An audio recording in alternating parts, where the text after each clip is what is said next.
Field marshal Asim Munir से ईरानी army chief major general Saeed Abdul Rahim Mousavi का telephonic रबता। ईरानी मीडिया के मुताबिक ईरानी आर्मी चीफ ने इसराइली जारहियत के खिलाफ पाकिस्तान के जरूरतमंदाना मौक़िफ़ को सराहा। जंग में ईरान की हिमायत पर हुकूमत पाकिस्तान और आवाम का शुक्रिया अदा किया।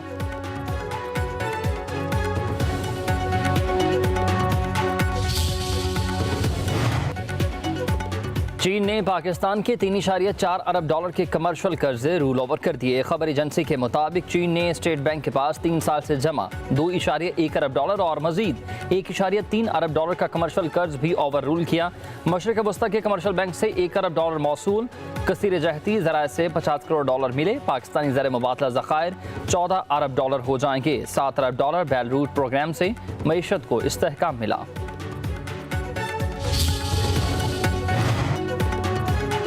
आज़ाद कश्मीर के ज़िला मुजफ्फराबाद में बड़ा सानहा टल गया। SDMA की बरवक्त कार्रवाई से 150 से रेस्क्यू। पटियाला मगरनाला में क्लाउड ब्रस्ट और पानी के शदीद बहाव के बायस सड़कें बंद हो गईं। DG SDMA के मुताबिक रास्ते की बंदी से दर्जनों मकामी और गैर मकामी सयाह फंस गए।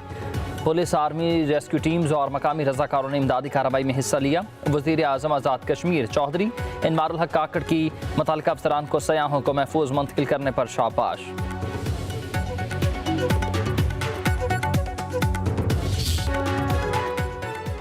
मानसून अपने आगाज़ में ही बिफर गया। मुल्क भर में तूफ़ानी बारिशों और सैलाबी रेलों से 45 अफराद जाँ बहक हुए। 3 रोज़ की बारिशों में खैबर पख्तूनख्वा में 21, पंजाब में 13, सिंध में 7 और बलूचिस्तान में 4 अफराद ज़िंदगी की बाजी हार गए। जाँ बहक होने वालों में 26 बच्चे और 16 ख़वातीन शामिल। पंजाब में 39 अफराद, खैबर पख्तूनख्वा में 11, सिंध में 16 और बलूचिस्तान में 2 अफराद ज़ख्मी। पंजाब में 19, खैबर पख्तूनख्वा में 57, बलूचिस्तान में 10 मकानों को नुकसान भी पहुँचा। मुल्क भर में 5 जुलाई तक शदीद बारिशों और मुमकिन सैलाब का अलर्ट जारी। बलूचिस्तान के इलाकों में मूसाखेल, बारखन, खजदार, लसबेल और किलात में भी तग़यानी का खतरा। कश्मीर, गिलगित बल्तिस्तान, पोठोहार, मानसहरा, हरीपुर, बालाकोट, मरी, गलियात में मूसलाधार बारिश मतवक्के।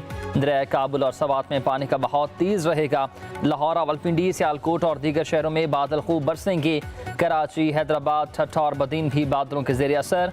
खैबर पख्तूनख्वा में 24 घंटों में मूसलाधार बारिशों की पेशगोई।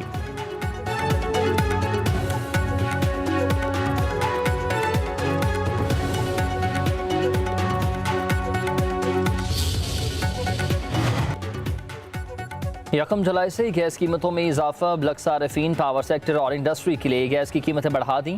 घरेलू सार्फिन के लिए गैस कीमत की बजाय फिक्स्ड चार्जेस में इजाफा। प्रोटेक्टेड सार्फिन के लिए गैस के फिक्स्ड चार्जेस 400 से बढ़ाकर 600 रुपये हो चुके। नॉन प्रोटेक्टेड सार्फिन के लिए फिक्स्ड चार्जेस 1000 से बढ़ाकर 1500 रुपये कर दिए गए।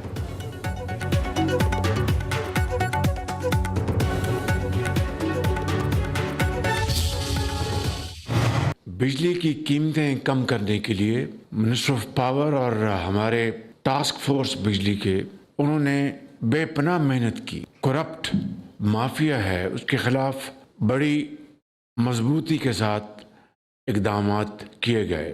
Pakistani IPPs, mainly Pakistani investors, उनके साथ बैठकर बड़ी हार्ड नेगोशिएशंस की। पाकिस्तान भर में PTV की जो फ़ी है उसको मैं आज ख़त्म करने का ऐलान कर रहा हूँ।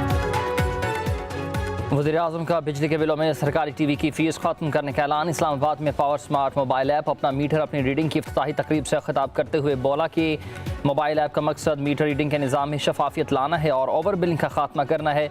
अपना मीटर अपनी रीडिंग का असल फ़ायदा आम आरिफ को होगा। मुल्क में बिजली ज़्यादा और ख़ात्मा है, खपत कम होना चैलेंज। पाकिस्तान में शमसी तवानाई का इस्तेमाल बहुत तेज़ी से बढ़ रहा है। मुल्क में सोलराइजेशन की हौसला शिकनी नहीं करूँगा। सालाना 500 अरब रुपए की बिजली चोरी बहुत बड़ा चैलेंज है। वज़ारत तवानाई में बेपनाह इस्लाहात हुई हैं लेकिन अभी मज़ीद काम करने हैं।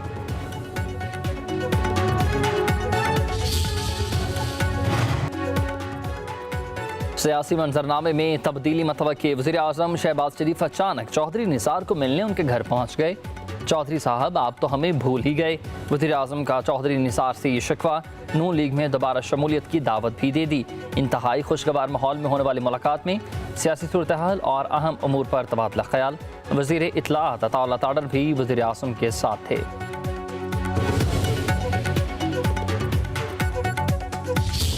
दरिया सवात में डूबने वाले अफराद की तलाश के लिए ऑपरेशन जारी है। सैलाबी रेल में बह जाने वाले एक और शख्स की लाश निकाल ली गई। मर्दान की रिहायशी दानियाल की लाश 417 के मकाम से बरामद हुई।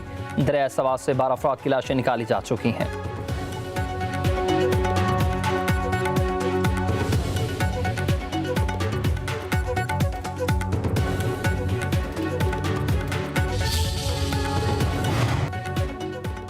वज़ीर दिफा ख्वाजा आसिफ की दरिया सवात में डूबने वाले अफराद के लवाहिकीन से ताज़ीद के लिए डस का आमद। मीडिया से गुफ्तगू करते हुए कहा कि ये इंतज़ामी नाअहली और गफलत की इंतहा है। हादसात अल्लाह की जानिब से आते हैं, लेकिन उनके सद्देबाब के लिए कोई इकदाम नहीं किए गए। रेस्क्यू वाले ताख़ीर से पहुँचे भी तो खाली हाथ। हुक्मरानों को अपनी जिम्मेदारी पूरी करनी चाहिए।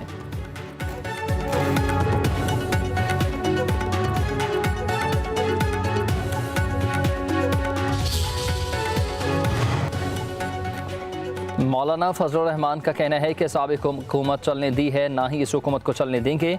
फाटा की खैबर पख्तूनख्वा में इंतज़ाम से कबाइल नाराज़ हैं। ये फैसला एक तरफा और गलत था। आप भी पछता रहे हैं कि फैसला गलत हुआ। सरबराह JUI का बटग्राम में तकरीब से खिताब कहा, 2018 और 2024 के इलेक्शन धांधली ज़्यादा हैं, उन्हें हम तस्लीम नहीं करते। धांधली की हुकूमतें पर गिला न किया जाए। मान लो तुम्हारे अंदर सियासी बसीरत ही नहीं है, मुल्क अमरीका की रजामंदी से चलाते हो, फिर भी जमहूरियत की बात क्यों करते हो।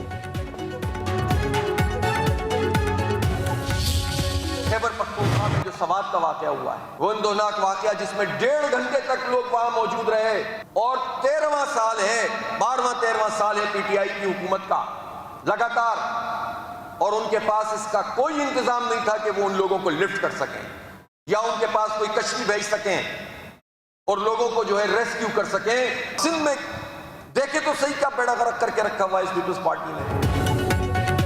मखसूस नशिस्तें PTI का हक थी। देखा तो यह है कि असूली सियासत करने वाले सीटें वसूल करेंगे या नहीं। अमीर जमात इस्लामी हाफिज नईम रहमान ने कहा कि सियासी जमातें वसीयतों और नसीहतों पर चल रही हैं। खैबर पख्तूनख्वा में PTI 12 साल से हुकूमत करने के बावजूद दरियाओं से रेस्क्यू का कोई निज़ाम नहीं बना सकी। पीपल्स पार्टी ने सिंध का बेड़ा गर्क कर दिया। सिंध करप्शन में खुद कफील है।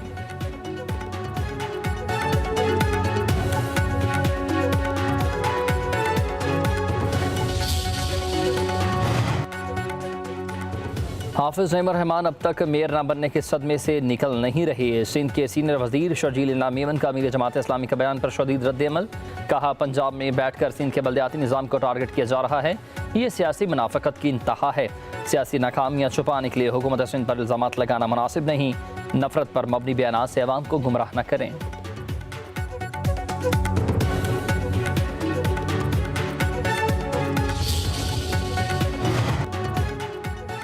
वफाकी वज़ीर एहसन इकबाल कहते हैं कि PTI वाले अपने अज़ाइम में बेनकाब हो चुके। उनका सोशल मीडिया रियासत और अफवाज पाकिस्तान के खिलाफ जहर घोल रहा है। कारकुनान से खिताब करते हुए एहसन इकबाल ने कहा कि पाकिस्तान को दिवालिया होने से बचाने के लिए कई मुश्किल फैसले किए। हमें मुल्क की मईशत को दोबारा पैरों पर खड़ा करना था। आज पाकिस्तान में इत्तेहाद और यकजहती की ज़रूरत है।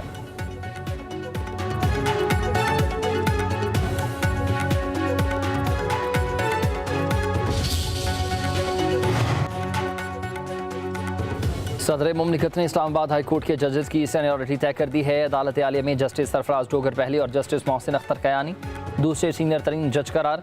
वजारत कानून और इंसाफ ने नोटिफिकेशन जारी कर दिया।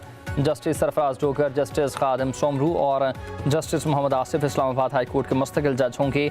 सदर ने सीनियरिटी की मंजूरी सुप्रीम कोर्ट के 19 जून के फैसले की रोशनी में दी। नोटिफिकेशन के मुताबिक जस्टिस मियां गुल हसन औरंगजेब सीनियरिटी में 30वें नंबर पर होंगे। जस्टिस तारिक महमूद जहांगीरी चौथे, जस्टिस बाबर सत्तार पाँचवें और जस्टिस सरदार एजाज इसहाक छठे नंबर पर मौजूद।